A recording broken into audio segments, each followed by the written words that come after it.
Dans 5 minutes, je m'apprête à me lancer dans le défi le plus fou de ma vie. Courir un ultra trail de 86 km avec 5 minutes de dénivelé positif. Aujourd'hui, l'expérience la plus intense de ma vie. Enfin l'heure de se lancer dans cette épreuve ultime, celle qui me promet de me faire vivre une expérience unique et imprévisible. D'un test de ces 5 derniers mois de préparation et des dizaines d'heures d'entraînement. Et qui va me pousser à un mélange d'émotions le plus fort de ma vie. Voici l'histoire de mon ultra trail et de toute sa préparation.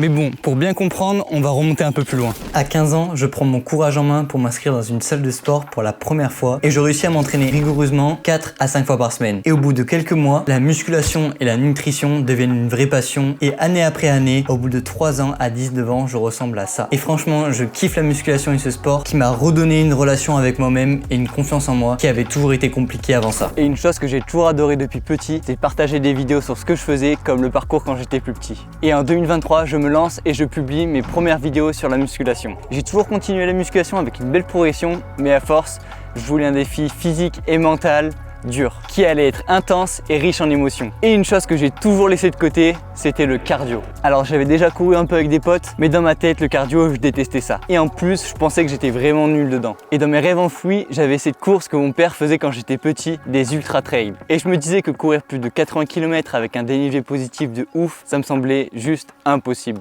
Mais comme dans la musculation, je m'étais prouvé que je pouvais passer certaines barres qui me semblaient impossibles à la base, ou atteindre un poids où j'étais bien physiquement, qui me semblait impossible à atteindre dans quelques années. Et donc je me suis dit qu'un jour j'allais courir un ultra trail avec mon père. Sauf que ce jour, il s'avère que c'est aujourd'hui. Bon, il faut déjà commencer la prépa, je vais pas y aller comme ça sans préparation, c'est juste impossible. Pour moi, courir c'était la définition de l'ennui. Vraiment, je kiffais pas ça. Moi, je kiffais juste aller à la salle et soulever des poids. Et ça n'a pas été facile tout le temps. Mais j'ai compris que c'est un passage obligatoire quand on commence quelque chose, de galère au début et de pas forcément kiffer les premiers entraînements. Puis ça y est, c'est fin décembre qu'on a décidé de prendre des dossards pour un ultra trail de 86 km avec 5000 de dénivelé positif. C'est juste énorme. Et le début de la prépa a pu débuter avec 5 mois de préparation. Ce qui n'est vraiment pas beaucoup pour une préparation ultra. Surtout avec ce dénivelé. Et heureusement, j'ai appris que mes années de musculation, qu'un programme bien progressif, c'est la clé pour éviter la casse. Et j'essaie de m'éduquer davantage sur la course à pied. J'apprends que c'est pas productif de cracher tous ses poumons à chaque sortie. J'apprends aussi qu'il faut jongler entre les sorties d'endurance fondamentale, le fractionné et les sorties longues. Et bien sûr, les sorties avec un bon gros dénivelé aussi, faut pas oublier. Ça à côté de chez moi, c'est pas dur de trouver, ça c'est sûr. Parce que du dénivelé, il y en a.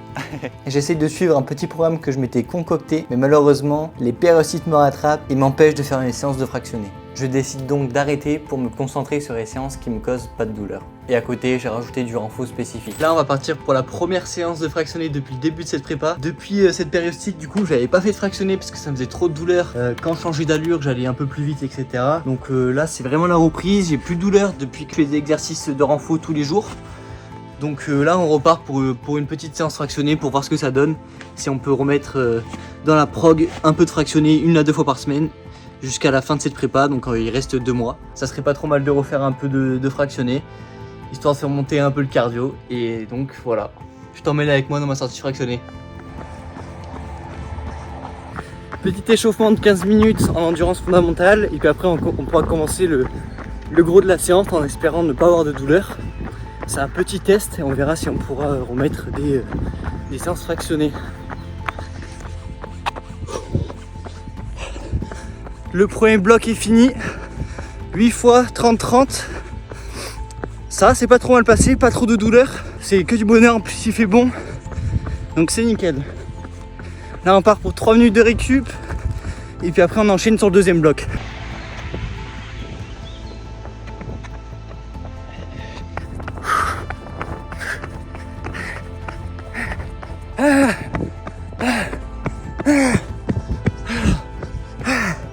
Ah putain, on a validé les 2 blocs sans douleur, donc je suis super content du résultat. Pas de douleur au niveau de ma périostite, les 2 blocs sont super bien passés. Et là on finit par un peu d'endurance fondamentale pour finir le training. J'apprends aussi que la nutrition allait jouer un gros rôle pendant ma course et il fallait bien tester ça à l'entraînement pour pas avoir de problème le jour J. Et en mars, 2 mois avant mon ultra trail, je réalise une grosse course, 41 km avec 2300 dénivelés positifs, histoire d'avoir un petit avant-goût de ce qui m'attendait 2 mois après. 2 jours après ce 41 km avec 2300 dénivelés positifs, j'avais plus trop de courbatures donc j'ai pu reprendre la prépa parce que c'était juste une étape clé pour l'objectif final. Et clairement l'objectif principal de cette prépa c'était juste de kiffer, aller courir dans la nature. Et bien sûr l'objectif c'était clairement de finir la course avec mon papa pour vivre une expérience unique, vraiment. Et mec, crois-moi, tu n'étais pas prêt pour ce qui allait se passer ce jour-là. Et bien sûr, toute cette préparation, je ne l'ai pas fait tout seul. Je l'ai fait avec mon papa qui a une bonne expérience dans le domaine, qui a fait pas mal d'ultra dans le passé. Et aussi, j'ai eu de précieux conseils de mon cousin, qui est aussi un peu mon coach, qui est vraiment un crack dans le domaine. Et bien sûr, cette ligne d'arrivée, ça se mérite. J'ai fait des grosses sorties pour être prêt le jour J et pour être préparé au mieux possible. En plus, il faut refermer la gare. Ah, c'est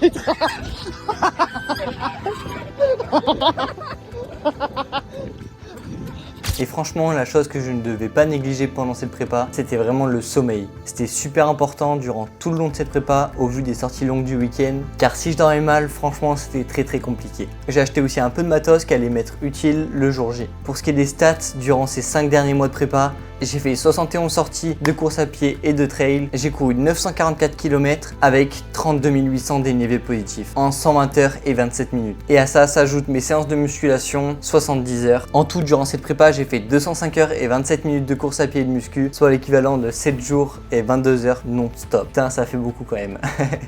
Et aussi, je me suis demandé plusieurs fois pourquoi je faisais ça. C'est déjà l'heure de récupérer les dossards et de préparer les sacs avec toute la nutrition, puis d'aller dormir pour bien être reposé demain.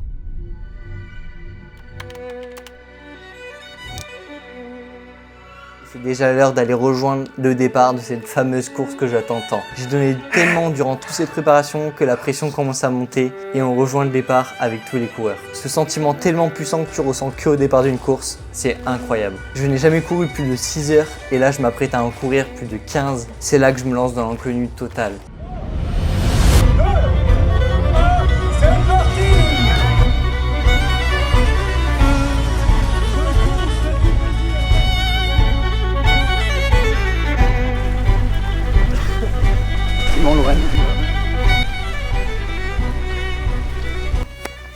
Allez, Lohan! allez Manu, allez Lohan. C'est parti pour la première partie du parcours qui est l'une des parties les plus faciles qui va jusqu'au kilomètre 25.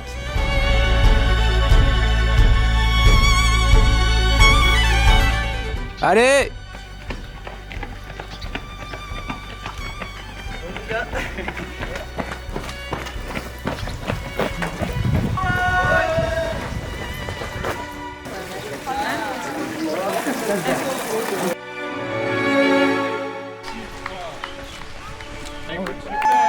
Allez!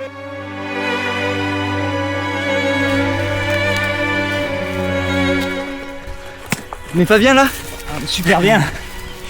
Oh là, on a le sourire pour l'instant. Pour que ça dure. Eh oui. Ah, mais ça va le faire. Ouais, super bien. Ouais. On va avec toi, mon fils. Ah, c'est le top là pour l'instant.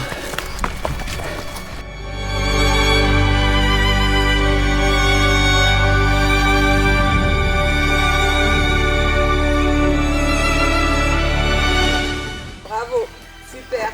Vous êtes bien là. c'est Super bien. les gars, parfait. Super. Bien joué!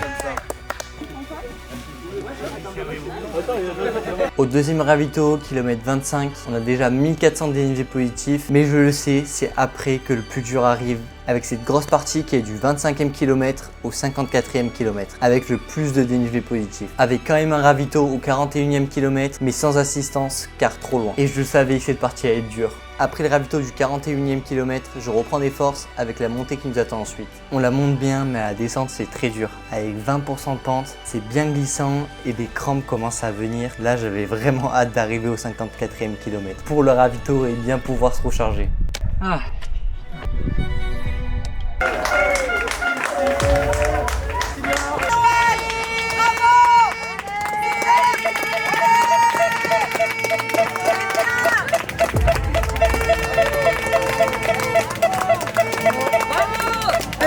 À la descente, on pourrait. Comment ça va? Et là je peux vous dire que j'étais heureux d'arriver à ce ravito. Quel homme, quel homme. Alors l'effort? Bien.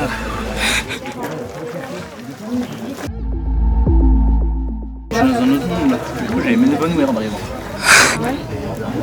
J'essaie quand même de manger même si ça avait du mal à descendre et j'ai bien pris le temps de reprendre de l'énergie avant de repartir. Il y en a plein, tu vois. Il y en a plein.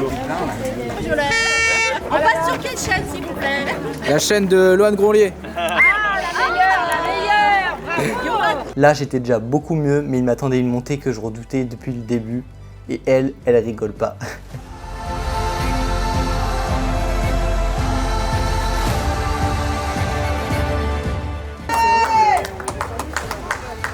En tout cas, le départ de ce ravito était vraiment pas facile.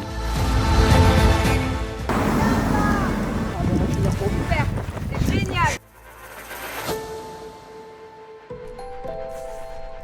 Bon, ben tout va bien. On est presque arrivé. On a fait le plus dur. Il reste que le meilleur. Bon, on voit que mon père est encore frais comparé à moi. Bon, à vrai dire, on n'a pas la même expérience, mais bon, il est quand même vraiment trop fort.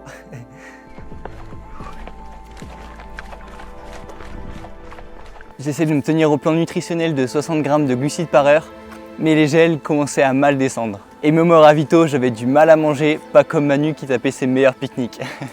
Mais bon, dans ces cas-là, on est obligé de se forcer parce que si on veut finir la course, on est obligé d'avoir du carburant. Bonjour. Allez, courage. Merci. Et bien sûr, j'essaie de toujours bien m'hydrater pour éviter des crampes. Mais je sens que j'ai de moins en moins envie de parler. Mais heureusement, mon cousin avec Lulu arrive vers le 60e kilomètre dans la descente et ça donne un vrai coup de boost. Voilà, comme je les ai doublés ces trois là. Et là, je savais qu'on était plus très loin de cette fameuse ligne d'arrivée et qu'il fallait qu'on serre les dents pour le reste de dénivelé positif qui nous restait. Enfin, que je serre les dents pour le coup. Mais je savais que la partie que je redoutais le plus était derrière moi.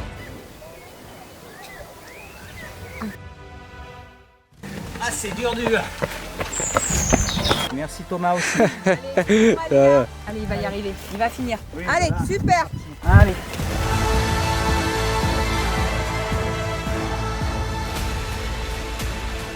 Super. Génial. Allez, super.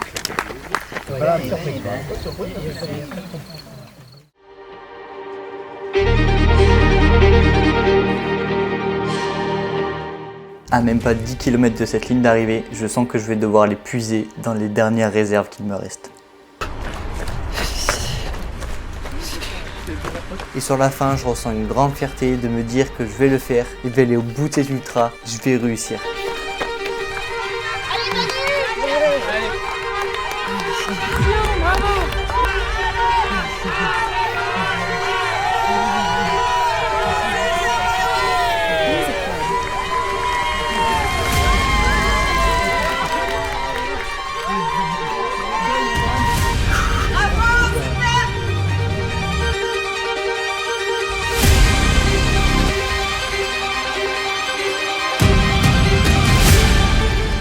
Et nous voilà enfin sur cette ligne d'arrivée après 15 heures d'efforts intenses. Mais quelle fierté de la franchir aux côtés de mon père. Nous bouclons cet ultra de 86 km avec 5 minutes de dénivelé positif en 15 heures et 16 minutes. Une course remplie d'émotions, de doutes, mais surtout de souvenirs qui resteront à jamais gravés dans ma mémoire.